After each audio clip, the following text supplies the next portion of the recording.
In the year 1775, when the world's mightiest empire stretched its red-coated armies across continents and oceans, when the Union Jack flew proudly over lands near and far, a spark of defiance in the 13 American colonies set fire to history itself.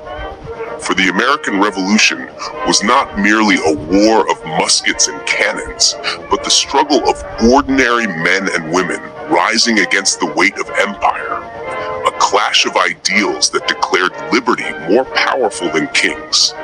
And it began long before the first shot was fired, in the discontent of a people who had endured taxes without representation, edicts without consent, and punishments without justice. As the British Parliament sought to replenish its coffers after costly wars by imposing the Stamp Act, the Sugar Act, and the Townshend Acts upon the colonies, sparking resistance that echoed in taverns, meeting houses, and church halls, where voices like Samuel Adams denounced tyranny, and pamphlets like John Dickinson's Letters from a Farmer in Pennsylvania stirred outrage. While across the ocean, King George III believed discipline must be enforced. Yet in the colonies, liberty was whispered as a right given by God. And in 1770, the smoldering tensions ignited in the streets of Boston, where redcoats opened fire on civilians in what patriots would forever call the Boston Massacre. 5 dead whose blood mingled with cobblestones and memory. And 3 years later, defiance took a new form when Sons of Liberty, faces darkened, feathers in hair, boarded ships in Boston Harbor and cast East India Company tea into the waves, a gesture both symbolic and incendiary. The Boston Tea Party, to which the Crown responded with the coercive acts, closing the harbor, quartering soldiers, and stripping Massachusetts of its rights. Yet oppression did not break the colonies, it hardened them, so that by 1774, the First Continental Congress convened in Philadelphia.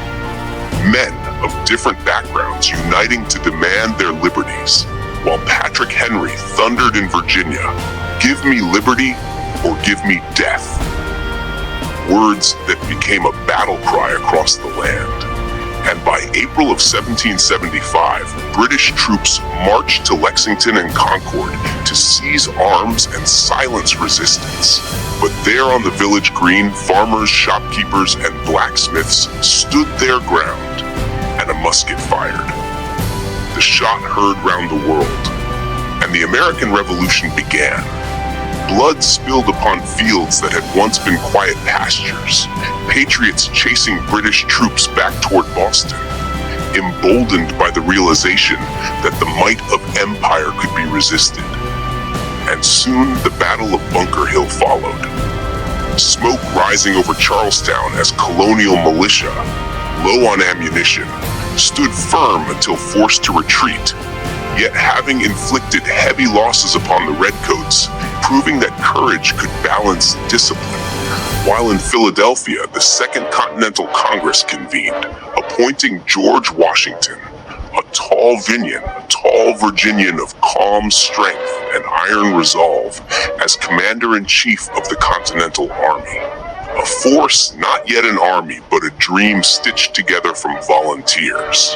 And in the bitter winter of 1775-76, as Britain tightened its grip, the people turned to words as weapons, none sharper than Thomas Paine's Common Sense, which declared monarchy an absurdity and independence a destiny, selling by the thousands, searing its message into the minds of farmers, merchants, and soldiers, so that by July of 1776, the colonies embraced what had once been unthinkable, and in Independence Hall, with quill-scratching parchment, Thomas Jefferson penned the Declaration of Independence, a document that did more than sever ties with Britain.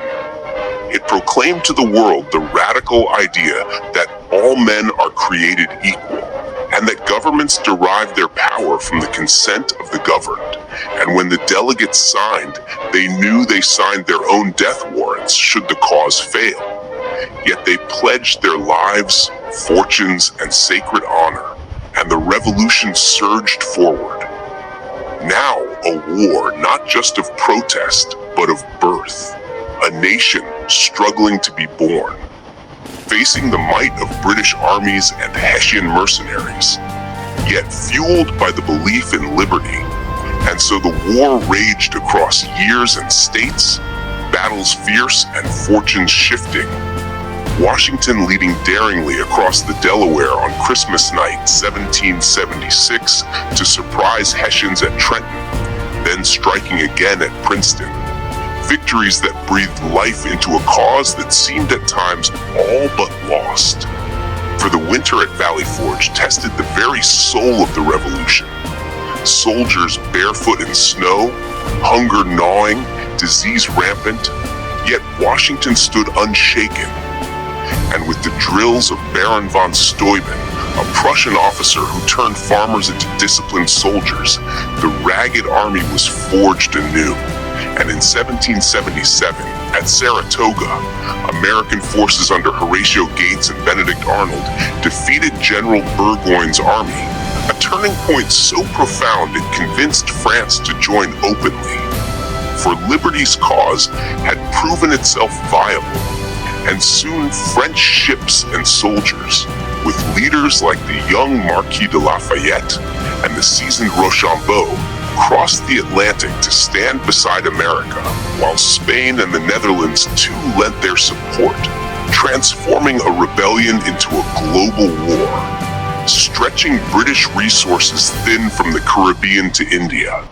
And as the years ground on, heroes and traitors emerged.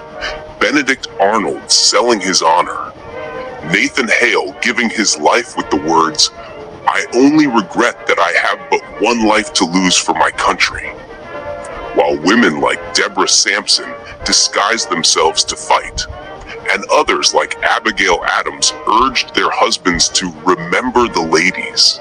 Enslaved men sought freedom by fighting for either side. Native Americans weighed alliances torn between British promises and American encroachment. And loyalists fled or fought, for the revolution was as much a civil war as a rebellion. And in the southern campaigns, the struggle grew fierce, from Camden to Kings Mountain to Cowpens, where American militia and continental regulars together humbled British forces, proving that resolve and strategy could outmatch empire. Until in 1781, Washington and Lafayette moved against Cornwallis at Yorktown, joined by Rochambeau and the French fleet under de Grasse. Hemming the British in by land and sea, cannons pounding day and night, trenches closing in, and at last Cornwallis surrendered, his band playing "The World Turned Upside Down." And the war, though not over in bloodshed, was sealed in spirit, for Britain had been bested, and 2 years later, in 1783, the Treaty of Paris was signed. Britain recognizing the independence of the United States of America, a nation fragile but free, a republic daring to test whether liberty could endure. And from those fields of sacrifice and those halls of debate, from musket smoke and parchment words, a new story began, one that would inspire revolutions in France, in Latin America, across Europe, and in every place where people dreamed of self-rule. For the American Revolution was not only the birth of a nation, but the birth of an idea that the common man might stand equal to kings, that governments exist to serve, not to command. And so its legacy endured, carried forth in the Constitution, defended in wars, debated in chambers, challenged in crises, yet always returning to the cry of 1776. The belief that freedom is worth any cost.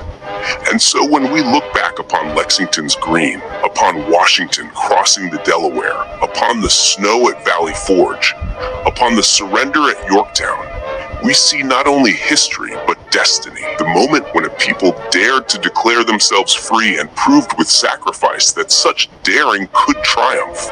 And even now, centuries later, the spirit of that revolution whispers still, reminding the world that liberty is not granted by kings or parliaments, but claimed by the people.